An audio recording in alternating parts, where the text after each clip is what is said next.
warahmatullahi wabarakatuh. Salam sejahtera, Om Swastiastu, Namo Buddhaya, salam kebajikan. Perkenalkan, saya Yeremia Yultiana, guru di SMPK Santa Yosefa Labuan Bajo, mengampu mata pelajaran Bahasa Indonesia. Salah satu praktik baik yang sudah saya lakukan di SMPK Santa Yosefa Labuan Bajo yaitu kegiatan literasi asik dengan jurnal harian. Jurnal harian ini saya gunakan untuk mengembangkan bakat siswa dalam kegiatan membaca dan menulis. Dan inovasi-inovasi inilah yang saya akan gunakan untuk terus meningkatkan kegiatan literasi yang ada di sekolah ini. Salah satu sistem pembelajaran kurikulum merdeka adalah pembelajaran yang dirancang dengan menggunakan tahapan perkembangan dan tingkat pencapaian peserta didik sesuai dengan kebutuhan belajar serta mencerminkan karakteristik dan perkembangan murid yang beragam. Melihat kondisi literasi baca tulis di SMPK Santa Yosefa Labuan Bajo, khususnya kelas 7 secara keseluruhan, masih sekitar 25% peserta didik belum membaca dengan lancar. 50% belum bisa menulis dengan menggunakan ejaan yang benar. Kegiatan gerakan literasi sekolah selama ini sudah berjalan di SMPK Santa Yosefa. Setelah direfleksikan bersama, ditemukan beberapa masalah, yaitu masih memiliki kekurangan, di antaranya jadwal literasi yang telah dibuat bersama, namun baik guru ataupun siswa belum menggunakan waktu itu dengan baik. Banyak kegiatan-kegiatan yang bersifat situasional di sekolah yang membuat literasi tidak berjalan efektif. Saat kegiatan literasi yang dijalankan yang dihabiskan hanya untuk mencari buku di perpustakaan, sehingga waktu membaca menjadi kurang efektif. Masih banyak ditemukan juga peserta didik yang belum bisa membaca satu buku yang merupakan program kegiatan gerakan literasi sekolah di SMPK Santa Yosefa, yaitu membaca satu buku dalam seminggu. Peserta didik setiap jadwalnya terkadang hanya membaca bagian cover dan kata pengantar pada buku tersebut, dan pada jadwal berikutnya mereka mencari buku lain untuk dibaca, itu pun hanya dibaca pada kata pengantar saja, sehingga kegiatan membaca buku dalam sepekan masih belum efektif. Hampir 50% dari peserta didik. Kurangnya bahan bacaan juga menjadi salah satu alasan, khususnya kekurangan buku fiksi. Seperti diketahui bahwa minat membaca peserta didik dimulai dengan membaca buku-buku fiksi seperti dongeng, cerita rakyat, cerpen, dan novel.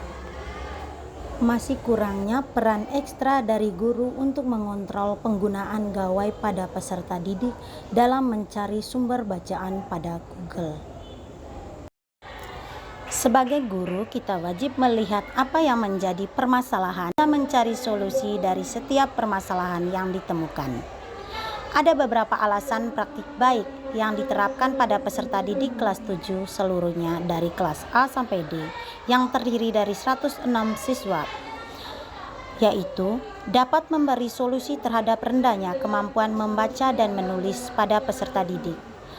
Yang kedua, memotivasi untuk melakukan inovasi-inovasi baru dalam pembelajaran, khususnya mengaitkan kegiatan literasi baca tulis dalam pembelajaran bahasa Indonesia, sehingga menjadi pembelajaran yang bermakna dan menyenangkan bagi peserta didik. Yang ketiga, dapat menjadi referensi sebagai guru dalam menerapkan literasi baca tulis. Dalam melakukan sebuah inovasi pasti memiliki tantangan. Tantangan yang saya hadapi adalah kurangnya kemauan untuk membaca pada peserta didik, kurang paham tentang manfaat membaca dan menulis, sikap cuek yang masih terlalu tinggi jika diberikan kesempatan membaca, kurangnya kolaborasi dari rekan sejawat untuk mengontrol kegiatan literasi peserta didik, khususnya kegiatan membaca dan menulis. Strategi yang akan saya lakukan untuk praktik baik ini yaitu menjelaskan kepada peserta didik tentang kegiatan yang akan dilakukan, yaitu untuk meningkatkan kemampuan membaca dan menulis. Yang kedua, yang harus dipersiapkan oleh peserta didik yaitu buku tulis khusus untuk kegiatan harian peserta didik setiap harinya.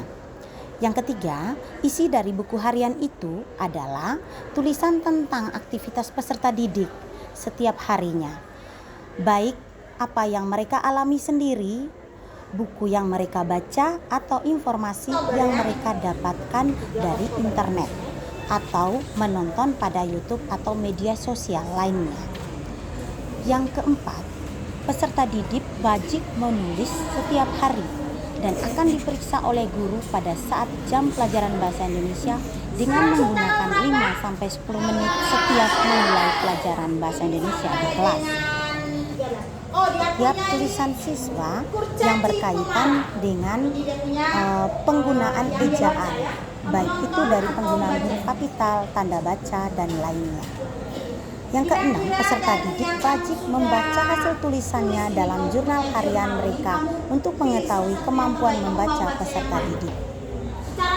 Yang ketujuh, pada pertemuan berikutnya, guru memberikan penugasan untuk jurnal harian berupa materi tentang cerita fiksi, khususnya cerita fiksi untuk mengakses dari berbagai sumber, baik dari buku maupun internet ataupun YouTube.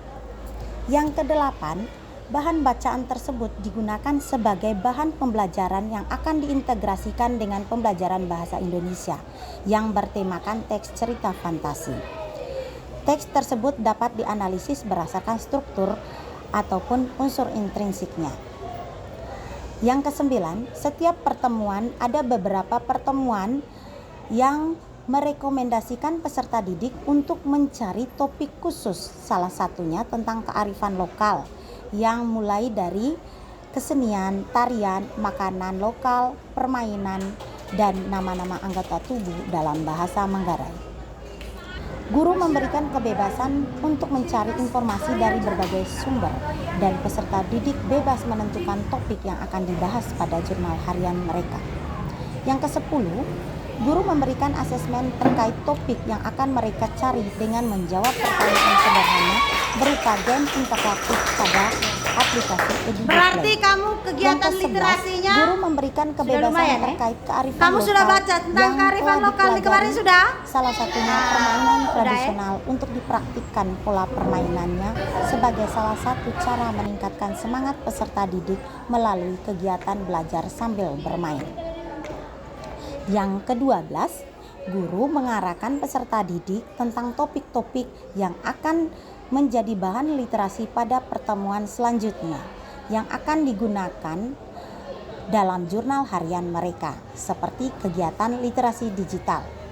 13. Dengan arahan dari guru, peserta didik disarankan untuk mengakses opini mulai dari pengertian, ciri-ciri, serta langkah-langkah menulis opini. Yang ke-14, dalam kegiatan menulis buku harian, peserta didik terbaik akan menjadi peserta perlombaan dalam rangka bulan bahasa, yaitu pada lomba khusus mata pelajaran bahasa Indonesia, yaitu menulis opini.